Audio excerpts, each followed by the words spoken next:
ప్రార్థిస్తున్నాం.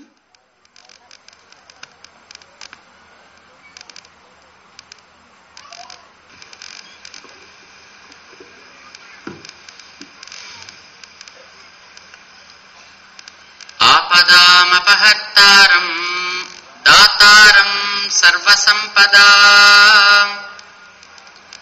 లోకాభిరామం శ్రీరామం భూయో భూయో నమామ్యహం.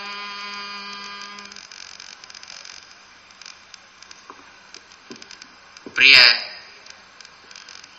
భగవద్బంధువులారా, భగవన్నామాన్ని ఒకసారి మనమందరం అనుసంధానం చేస్తూ కార్యక్రమాన్ని ఆరంభం చేసుకుందాం. ఒకసారి మేమంటాం, అందరూ కలిసి అందురుగా జై శ్రీమన్నారాయణ జై శ్రీమన్నారాయణ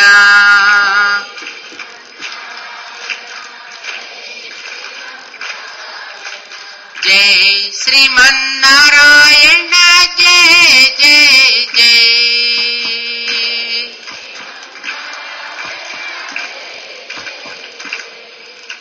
భగవంతుడు నామాన్ని చెప్పేటప్పుడు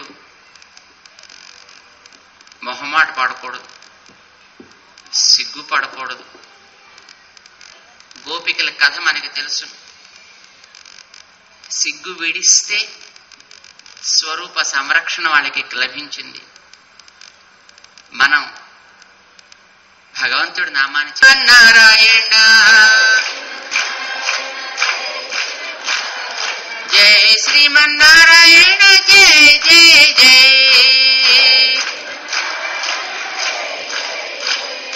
జై శ్రీమన్నారాయణ జై శ్రీమన్నారాయణ జై శ్రీమన్నారాయణ జై జై జై జై శ్రీమన్నారాయణ జై శ్రీమన్నారాయణ హరి జై శ్రీమన్నారాయణ జై జై జై జై శ్రీమన్నారాయణ జై శ్రీమన్నారాయణ జై శ్రీమన్నారాయణ జై జై జై జై శ్రీమన్నారాయణ జై శ్రీమన్నారాయణ జై శ్రీమన్నారాయణ జై జై జై జై శ్రీమన్నారాయణ జై జై జై జై శ్రీమన్నారాయణ జై జై జై. बोल सीतारामचंद्र भगवान की, पवन सुत हनुमान की, समस्त भक्त वृंद की जय. श्रीमन्नारायण. कृष्ण वेणी माता की.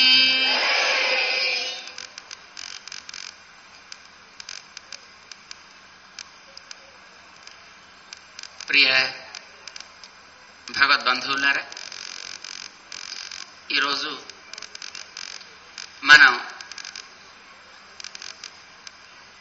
కృష్ణా వసంతోత్సవ సందర్భంగా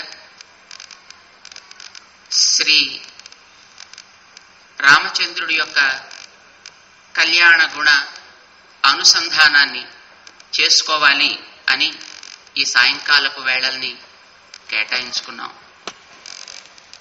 ఈరోజు మనకి ఆరంభ సందర్భంగా మన కార్యక్రమానికి ప్రేరకమైనటువంటి ఒక చిన్న సన్నివేశాన్ని మనం స్మరించుకుని అప్పుడు కార్యక్రమంలోకి వెడదాం. ఇందాక మన జిల్లా అధికారి శ్రీమాన్ రెడ్డి గారు కానీ, శ్రీవే శ్రీమాన్ పెద్దలైనటువంటి శ్రీరామచంద్రాచార్య స్వామివారు కానీ, ఉడేవర్ల స్వామివారు కానీ, ఇక్కడ మనకి ఈ కార్యక్రమం చక్కటి జల సమృద్ధిని కలిగించాలని, ప్రాణికోటికి శుభాన్ని కలిగించాలి అని తమ యొక్క సంకల్పాన్ని, తమ యొక్క ఆశీస్సులని వారు మనకి అందించారు. అయితే ఇలాంటి కార్యక్రమాల వల్ల నది, భూమి అనేవి ఇవి రెండూ కూడా మనకి ప్రసన్నం అవుతాయా, వీటి వల్ల వాటికి పుష్టి పౌష్కల్యం ఏర్పడుతుందా అని ఇలాంటి సందేహాలు సామాన్యంగా కలగడం కొందరికి ఉంటుంది. చరిత్రలో ఇది మొదటి పేజీ కాదు. కొన్ని కోట్ల సంవత్సరాలుగా ఈ జీవయ జాతి ఈ భూమి మీద తన యొక్క ఉనికిని సాగిస్తోంది అనే ఈవేళ పంచాంగ శ్రవణంలో మనం చెప్పుకున్నాం. 195,58,105 సంవత్సరాల కాలంగా ఈ సృష్టి ఇట్లా సాగుతోంది. ఇప్పుడుండేటటువంటి వర్తమాన బ్రహ్మగారి యొక్క కాలంలో అని మనకి పంచాంగంలో ఈరోజు మన పెద్దలు చెప్పిన విషయాన్ని మనం స్మరించుకున్నాం. ఇన్ని కోట్ల సంవత్సరాలు, సుమారు 195 అంటే 200 అనుకోండి, మనకి కోటి సంవత్సరాలే తెలియదు. అంచేత 195 కోట్ల సంవత్సరాలు అంటే ఇంకొక 5 కోట్లు కనుక్కుంటే పెద్ద నష్టం ఏమిటి కనుక సుమారు 200 కోట్ల సంవత్సరాలు అని అనుకోండి. ఇంత సంవత్సరాల కాలము కూడా ఒక చతుర్ముఖ బ్రహ్మగారి యొక్క ఆయువులో ఇది 50% మాత్రమే అని మనకి అవే పంచాంగాలు స్పష్టం చేస్తున్నాయి. ఇలా ఇంకొక 195 లేక ఇంకొక 200 కోట్ల సంవత్సరాలు గడిస్తే ఒక బ్రహ్మగారి ఆయువు అట. అలాంటి బ్రహ్మలు ఎంతమందో గడిచారని మనవారు ప్రతిరోజు సంధ్యావందనాల్లో కానీ పూజల్లో కానీ సంకల్పం చెప్పుకునేటప్పుడు అద్య బ్రహ్మణ ద్వితీయ పరార్థే అంటూ చెబుతుంటారు. అద్య బ్రహ్మణ, ఎందరో బ్రహ్మలు గడిచారు, ఇప్పుడుండేటటువంటి బ్రహ్మగారి యొక్క ఆయువులో సగం గడిచిందండి. ఆ సగము 200 కోట్ల సంవత్సరాలు అంటే 2000 మిలియన్ సంవత్సరాలు అన్నమాట. ఈ సృష్టి ఆరంభం అయి 2000 మిలియన్ సంవత్సరాలు అవుతోంది అనేది పాశ్చాత్య దేశపు వైజ్ఞానికులు అనుకున్న వాళ్ళు కూడా అంటున్నారు. అయితే వారెలా అంటున్నారు, మనం ఎలా అంటున్నాం అనేది మనం ప్రస్తుతం చర్చనీయ అంశం కాదు. దాని గురించి మనం మాట్లాడుకోవటం లేదు. ఎంతో కాలంగా ఈ సృష్టి సాగుతోంది అనే విషయాన్ని మాత్రం మనం జ్ఞాపకం పెట్టుకోవడం కోసమే ఈ మాట మీకు మేము తెలియచేస్తున్నాం. ఇంతకాలపు ఈ ప్రవాహంలో ఎన్నోసార్లు ఈ భూమి మీద జీవించేటటువంటి జీవరాశి కష్టాలని ఎదుర్కొంది, అనావృష్టుల్ని ఎదుర్కొంది, రకరకాల క్రిమి కీటాది పీడని ఎదుర్కొంది. అలాగే ఎన్నోసార్లు గడిచినట్టుగా మనకి తెలుస్తోంది.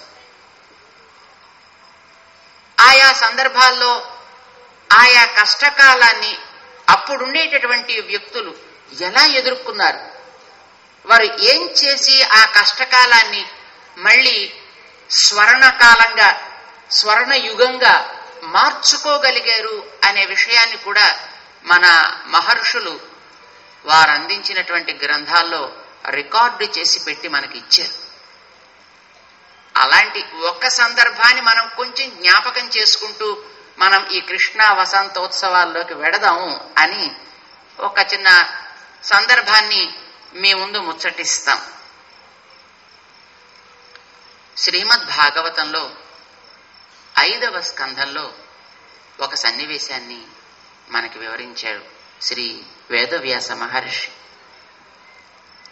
ఎంతో మంది ఈ భూమిని పాలించినటువంటి ప్రభువులు ఉన్నారు. అలాంటి వాళ్లలో వేణుడు అని ఒక ఆయన ఉండేవాడట. వేణుడు అని అతనికి పేరు. మొదట్లో మంచివాడుగానే ఉండేవాడు కాబోలు. కానీ కొంతకాలం పరిపాలన చేసిన తర్వాత అతనికి గర్వము అహంకారము బయలుదేరాయి. సామాన్యంగా మన వెనకాతల 10 మంది చేరి అబ్బా మీ అంత గొప్పవాళ్ళు ఎవరున్నారండి అని అంటే నిజమే కాబోలు అని అనిపిస్తుంది. ఏం మనుషులం కదా. నిజంగా మీకేముండి సాక్షాత్తు నడిచే దేవుడు, సాక్షాత్ అంటే నిజంగానే దేవుళ్ళ పోజు పెట్టాలి అని అనిపిస్తుంది. నిజానికి వీడు దేవుడు కాడు, సామాన్యమైనటువంటి మానవుడు. భగవంతుడి అనుగ్రహంతో ఏవో కొన్ని ఘనమైనటువంటి కార్యాలు చేయగలుగుతూ ఉండొచ్చు. అలాంటి చేయించేవాడు భగవంతుడు అని విశ్వసించాల్సి ఉంటూ ఉండగా ఎవరో వెనకాతల ఉపకార స్మృతితోటో లాభాపేక్షతోటో కాస్త పొగడటం ప్రారంభించేటప్పటికీ తన స్థాయిని తన హద్దుని మరచిపోతుంటాడు మనిషి. ఆ వేణుడనేటటువంటి ప్రభువు కూడా అట్లానే తన స్థితిని తాను మరచిపోయాడు.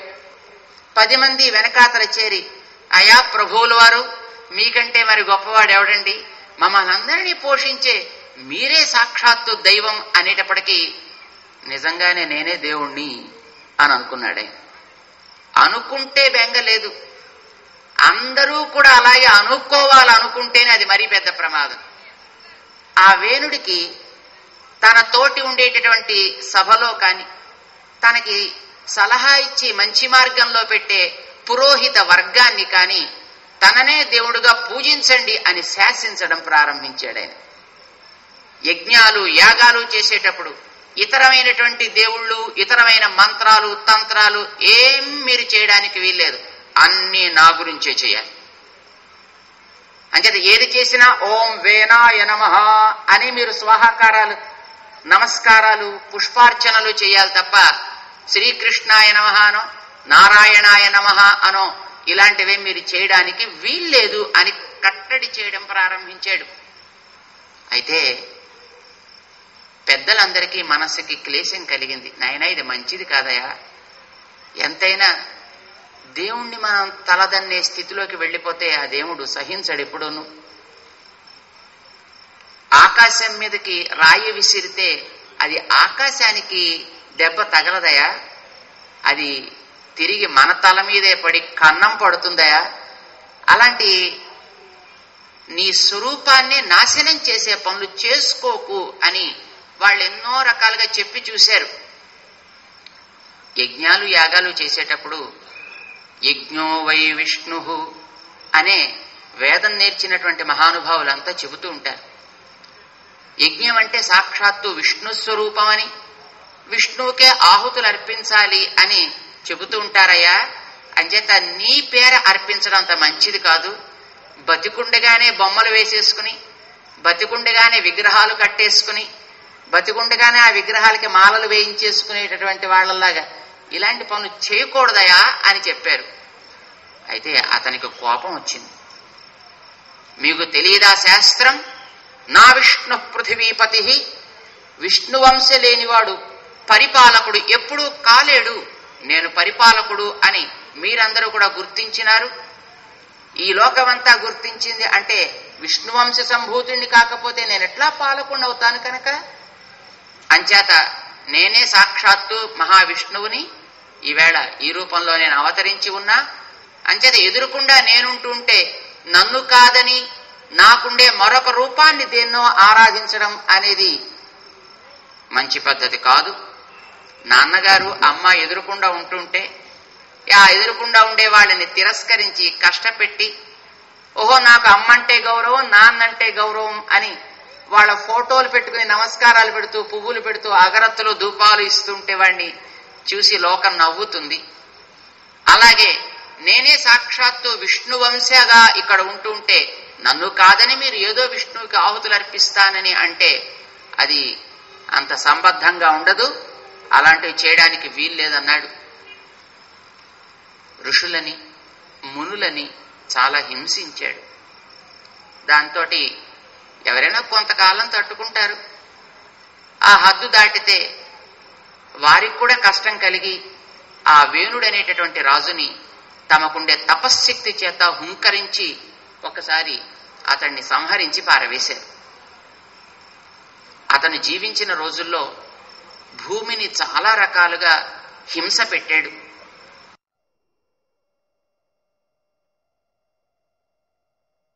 ఏ రకమైనటువంటి పరికరాలు ఉండేవో కూడా అంత బాగా తెలియదు.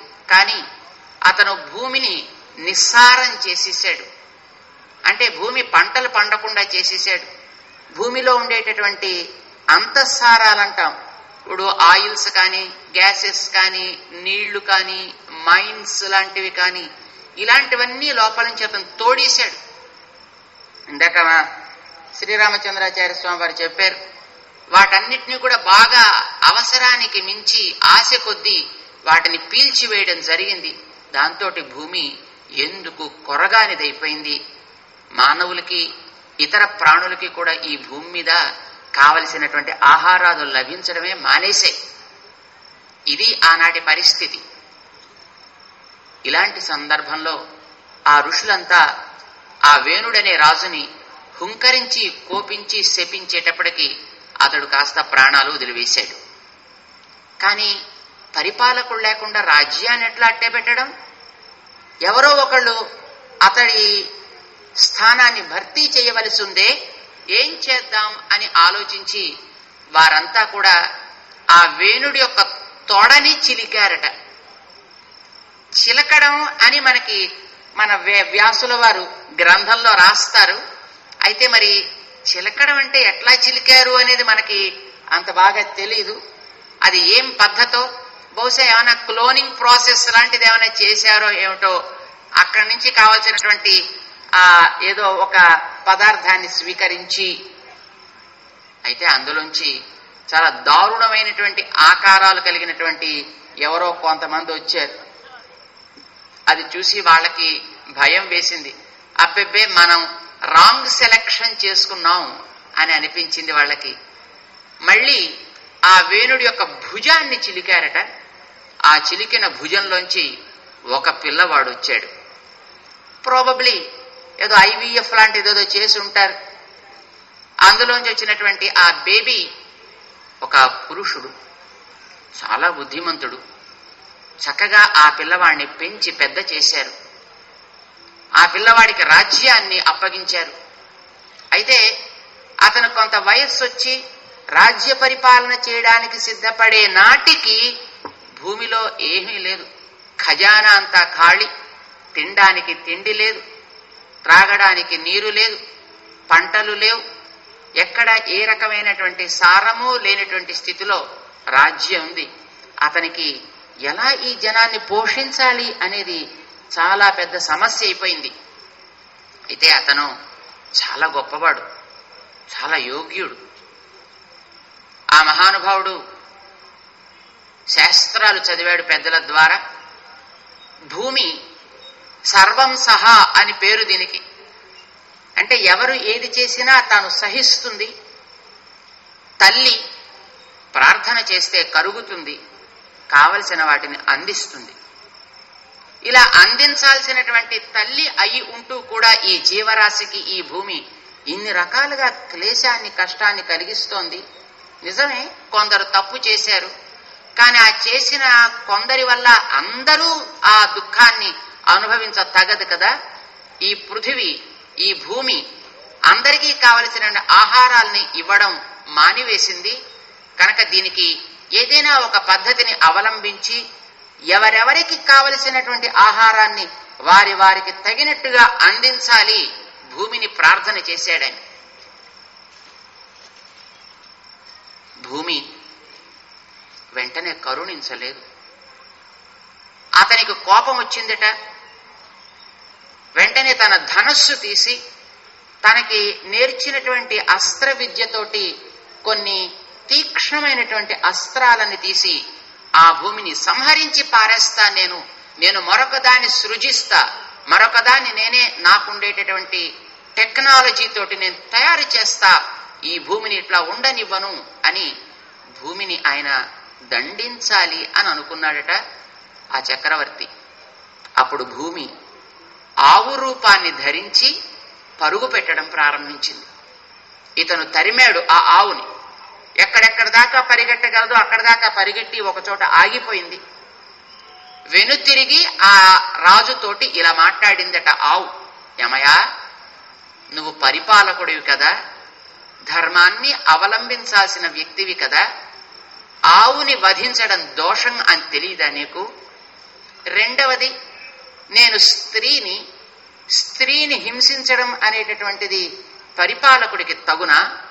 ఇది అక్రమం కదా, ఇది అన్యాయం కదా, ఇది అధర్మం కదా, అంచేత నువ్వు దోషివవుతున్నావు, జాగ్రత్త అని ఆ గోవు ఆ రాజుని కొంచెం కఠినమైనటువంటి మాటలు ఆడింది.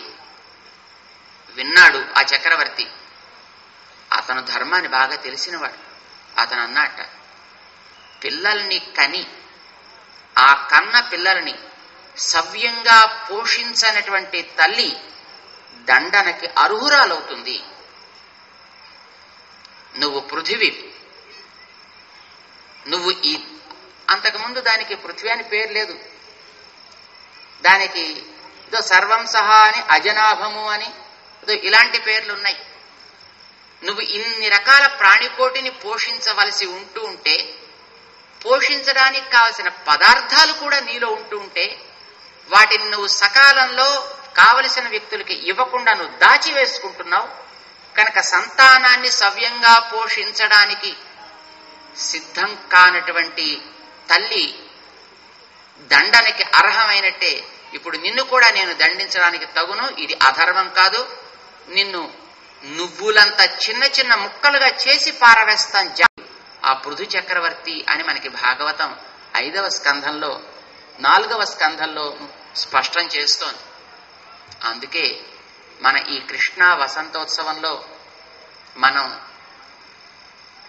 గోరూపంగా ఈ పృథివిని భావిస్తూ, ఆ గోవుని కనుక మనం ఆరాధించగలిగితే, ప్రార్థించగలిగితే, మనకు కావలసినటువంటి, మనతో పాటు బ్రతికే ఇతర ప్రాణికోటికి కావలసినటువంటి ఆహారాలని క్రమబద్ధంగా సవ్యంగా ఇవ్వగలిగేటట్టుగా కనుక మనం భూమిని ప్రార్థన చేసినట్టయితే తప్పకుండా మనకి ఇప్పుడు సాగేటటువంటి ఈ అనావృష్టి కాలం మారి మళ్ళీ మనకి చక్కటి సువృష్టి ఏర్పడి సరి అయినటువంటి ఆహారాదులు ఆయా జీవరాశులకి అన్నిటికీ కూడా లభిస్తాయి అనేటటువంటి మన ఋషుల యందుండేటటువంటి గౌరవ భావంతో, వారు చెప్పిన మాటల యందుండేటటువంటి విశ్వాసంతో ఈ కృష్ణ వసంతోత్సవాల్లో మనం ఈ తారణనామ సంవత్సరం ప్రారంభమే ఆ ఋషి విశ్వాసంతో, మన పూర్వులు చేసినటువంటి కార్యాల మీద ఒక కృతజ్ఞతా భావంతో మనం కూడా వారి అడుగుజాడల్లో నడిచే ప్రయత్నం చేద్దాం అని మనం దీన్ని ఆరంభం చేసుకుంటున్నాం.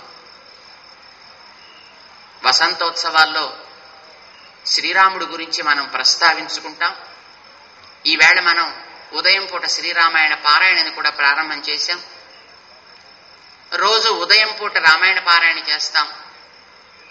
సాయంకాలం వేళ ఆ రోజు జరిగినటువంటి పారాయణ సారాన్ని కొద్ది మాటల్లో మనం చెప్పుకునేటటువంటి ప్రయత్నం చేస్తాం అని మనం అనుకున్నాం. ఈరోజు మనం శ్రీరామాయణాన్ని ప్రారంభం చేసి దశరథ మహారాజు అశ్వమేధ యాగాన్ని చేయడానికి సంకల్పించేటంత వరకు మనం పారాయణ చేసుకున్నాం. ఇదివరకు రోజుల్లో ఎందరో భూపాలకులు ఉండేవారు. వారెప్పుడు కూడా కేవలం తామొక్కరమే సుఖంగా ఉండాలి అని కోరుకునేవారు కాదు. వారు సంతానాన్ని కనేవారు. అది కేవలం ఏదో తమ యొక్క శారీరకమైనటువంటి సుఖ సాధనంగా సంతానాన్ని కనేవారు కారు. తాము ప్రజల కోసం బ్రతికేవారు. ప్రజల సుఖం తమ సుఖం అని వారు గుర్తించేవారు. అదే తమకి ప్రధానమైనటువంటి ధర్మము అని వారు భావించేవారు. రక్షిత స్వస్య ధర్మస్య పరిరక్షిత అని, రక్షిత జీవలోకస్య స్వజనస్య చ రక్షిత అని ఆనాటి పరిపాలకుడుగా ఉండేటటువంటి వ్యక్తి ప్రజలంతా తన సంతానం, ఆ ప్రజల ముందర బాగుండాలి, ప్రజల కోసమే తను బ్రతకాలి. ప్రజల సుఖానికి అడ్డు కాకపోతే తన సుఖం, ప్రజల సుఖానికి అడ్డొచ్చేటైతే తన సుఖం కూడా వదిలివేయాలి. ఈ లక్ష్యం వాళ్ళలో చాలా ఉండేది. ఆచరించి చూపించారు కూడా. చాలా మందికి కొన్ని విషయాల్లో శ్రీరాముడి మీద కోపం వస్తూ ఉంటుంది. ముఖ్యంగా మహిళలకు ఎక్కువ కోపం వస్తుంది. రామచంద్రుడు పట్టాభిషేకం అయిపోయిన కొంతకాలానికి సీతమ్మ గర్భవతిగా ఉండగా ఆవిడ్ని అడవులకు వదిలిపెట్టి వేశాడు. ఏమిటండి రాముడు రాముడు రాముడు అని కొంతమందికి మనసులో కోపంగా ఉంటుంది. ఆ సన్నివేశం తలుచుకున్నప్పుడు మాత్రం, మిగతాప్పుడు రాముడు అంటే గౌరవం ఉంటుంది. అయితే రాముడు ఎందుకు సీతమ్మని అట్లాగా అడవికి పంపవలసి వచ్చింది అనేది మనం ఆ సందర్భాన్ని జాగ్రత్తగా గమనించినట్టయితే తెలుస్తుంది. రాముడికి తెలుసున్న సీత ఎట్లాంటిదో, సీతమ్మకి తెలుసున్న రాముడు ఏమిటో. కానీ ప్రజలకి తెలియదు. ఆవేళ అగ్ని ప్రవేశం చేసింది సీతమ్మ, తన యొక్క గొప్పతనాన్ని నిరూపించుకుంది. కానీ చూసిన వారు దేవతలు, రాక్షసులు, వానరులు, మనుషులెవరు చూడలే. ఒక్క లక్ష్మణుడు చూశాడు, ఆయన తనవాడేనాయ. అంచేత సీతమ్మను గురించి, ఆవిడ యొక్క వైభవాన్ని గురించి చెప్పడానికి వేరే మనుషులు లేకపోవడం చేత మనుషులు ఎందరో ఆక్షేపించారు. ఎవడో ఒక్కడన్నాడు బయటికి. చాలా మంది లోపల మనస్సులో దాన్ని పెట్టుకుని ఉన్నారు, బయటికి అనడానికి సంకోచం కలిగి మనసులో మాత్రం అది ఉన్నట్టుంది. అందుకే ఎవడో ఒక్కడంటే మిగతా వాళ్ళెవరు గుంభనగా ఊరుకున్నారు తప్ప కాదు అని దాన్ని ఖండించలేదు. రాముడు గమనించాడు ఆ విషయాన్ని. సీతమ్మ తాను చేరి ఉంటే ఇందరి మనస్సుల్లో శంక, కష్టం ఉందే, ఇంతమందిని సుఖపెట్టడం, తానొక్కడు కష్టపడ్డం మంచిది. ఇంతమంది ఆనందిస్తారు అని అనుకుంటే నేను సీత ఇద్దరం కష్టపడ్డానికి ఏం పెద్ద ప్రమాదం లేదు అని అనుకున్నాడు. కనుకనే సీతమ్మని తను వాల్మీకి ఆశ్రమ ప్రాంతానికి తీసుకువెళ్లి అక్కడికి ఆవిడ్ని దింపి తాను కష్టపడ్డాడు. సీతమ్మ బాధపడింది. కానీ ప్రజలంతా బహుశా సుఖపడి ఉంటారు, వాళ్ళందరూ సంతోషించి ఉంటారు. ప్రజల సుఖానికి అడ్డొస్తే తన సుఖాన్ని కూడా పరిత్యజించడం అనేది మానవుడికి కర్తవ్యం అని చెప్పడం కోసం తను దాన్ని ఆచరించి చూపించాడు. అంచేత మొట్టమొదట ప్రజలందరూ, తన పాలనలో ఉండే ప్రజలందరి సుఖమే తనకి ప్రధానం. దానికి మొట్టమొదటి ప్రాధాన్యాన్ని ఇచ్చేవాడు. తన సుఖానికి తరువాతి ప్రాధాన్యాన్ని ఇచ్చేవాడు. కానీ మంచి పనులు చేయడం విషయంలోకి వస్తే, పెద్దలు చెప్పినటువంటి మార్గంలో నడిచేటటువంటి ధర్మ విషయంలోకి వస్తే, రక్షిత స్వస్య ధర్మస్య ధర్మస్య పరిరక్షిత అంటూ మొదట తాను ఆచరించేవాడు. ఆ తర్వాత మిగతా వాళ్ళకి వాళ్ళ పనులు చేసుకోగలిగే వసతి కల్పించేవాడు తప్ప తన పని ఏదో తన బాధ్యతని తను మర్చిపోయి మానేసి మీరంతా బాగుండండి, లోకమంతా పాడైపోతోంది, లోకమంతా బాగుపడాలి అని హితాలు చెప్పేవాడు కాడు. తాను మొదట ఆచరించేవాడు. ఇది ధర్మం. ధర్మపు విషయంలో తనకి మొట్టమొదట స్థానం. కానీ ప్రజా సంరక్షణ విషయంలో లోకానికి మొదటి ప్రాధాన్యం. ఇట్లా ఉండేవాడైనా. ఇది మానవుడు. ఈ రకమైనటువంటి ధర్మాన్ని ఇక్ష్వాకు వంశానికి చెందినటువంటి మహనీయులు అందరూ ఆచరించేవారు. అలాంటి వంశంలో చాలా ప్రసిద్ధుడైనటువంటి మహనీయుడు దశరథ చక్రవర్తి. ఆయన రోజుల్లో లోకమంతా కూడా ఎంత ఆనందంగా ఉండేదో, ఆయన పరిపాలనలో రాజ్యాన్ని ఎంత అద్భుతంగా తీర్చిదిద్దాడో మనకి శ్రీరామాయణం ఆరంభంలోనే సూచిస్తుంది. చక్కటి రాజ్యం, చక్కటి మార్గాలు, చక్కటి వసతులు, ఎన్నో వనరులు, ఎంతో విలాసవంతమైన జీవితాన్ని సాగించగలిగేటటువంటి వ్యవస్థ. అయినా ఎవరు ధర్మాన్ని అతిక్రమించక, అసత్యాలు పలకక, వంచనలు వదిలి పరస్పర సహకారంతో ఒకరికొకరు హితాన్ని కలిగించే ప్రవృత్తితోటి ఎవరూ కూడా వైదిక మార్గాన్ని అతిక్రమించక చెడు ఆలోచనలకి దూరంగా జీవితాన్ని సాగించేటట్టుగా తను రాజ్యపాలన చేసేవాడు దశరథ చక్రవర్తి. అయితే తాను ఇంత చక్కగా లోక రక్షణ చేస్తున్నప్పుడు ఈ రక్షణ వ్యవస్థ ఇలా కొనసాగాలి అంటే తనకి కూడా ఒక సంతానం కావాలి, వారు దాన్ని కొనసాగించగలగాలి. సంతానం తానాచరించే ధర్మాన్ని కొనసాగించడం కోసమనే, తన ఆస్తి ఎక్కడికో పోతుంది అనే భావంతో కాదు వాళ్ళ వారసత్వాన్ని కోరుకున్నది, ధర్మాన్ని కంటిన్యూ చేయడానికి.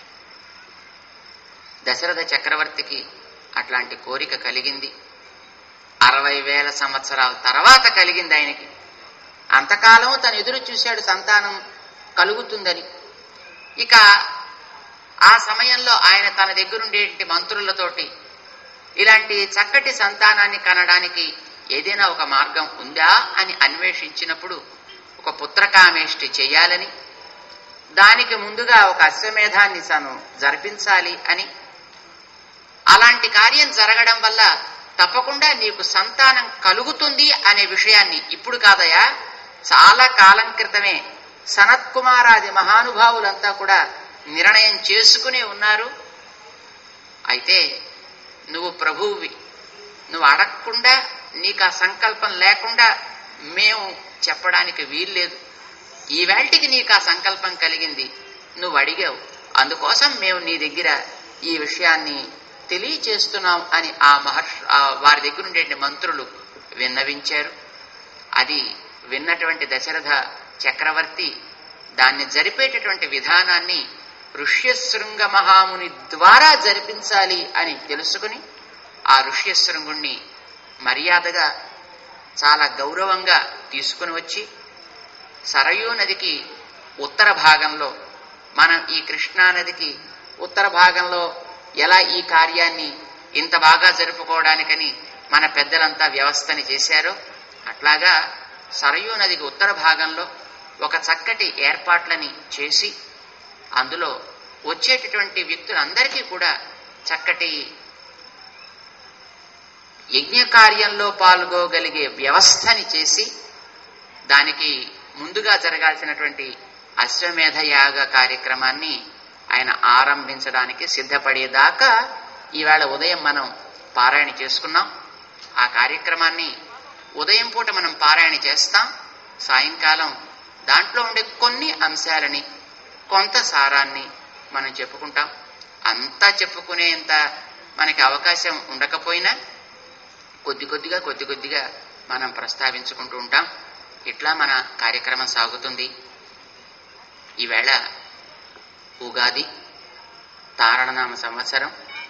మనం ఈ నూతన సంవత్సరంలోకి ప్రవేశించినటువంటి సందర్భంగా మన కార్యక్రమాన్ని లాంఛనప్రాయంగా మనం దీన్ని ఈ పూట ఆరంభం చేసుకున్నాం.